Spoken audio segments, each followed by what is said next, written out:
রাধে। আজকে দিদির বাড়ি আমি রেডি হয়ে নিয়েছি। এইবারে কি রান্না করব তোমাদের সব আমি বলবো। আর নতুন কিচেনের পক্ষ থেকে সবাইকে স্বাগত। আশা করি তোমরা সবাই ভালো আছো। তো আমার নতুন ব্লগে চলো আমি তোমাদের দেখাবো। আজকে আমাদের বাড়ি দারুণ একটা ইলিশ এসছে, সেইটা নিয়ে সোজা চলে যাব দিদির বাড়ি। সেইখানেই আজকে রান্না হবে। তোমরা সাইজটা দেখতেই পাচ্ছ, খুব সুন্দর মাছটা আজকের ভোরের জালে। চলো রান্না করে নি। কড়ায় সর্ষের তেল দিলাম, তেল গরম হয়েছে, এবার ইলিশ মাছ ভেজে নেব।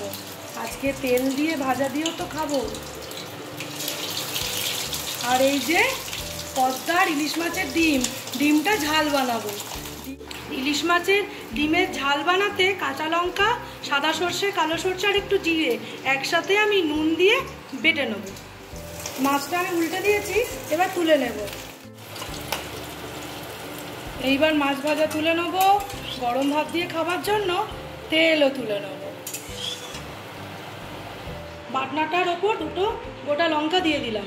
পরিমাণ মতো হলুদের গুঁড়ো দেব, লঙ্কার গুঁড়ো দেব। ওই তেলে কালো জিরে ফোড়ন দেব। ডিমগুলো একটা একটা করে দিয়ে দেবো।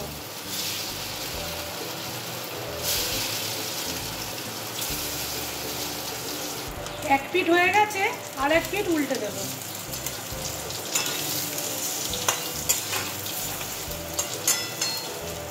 এবার পেটে রাখা বাটনা পরিমাণ মতো নুন দিয়েছি, দিয়ে আমি ঢেলে দেবো।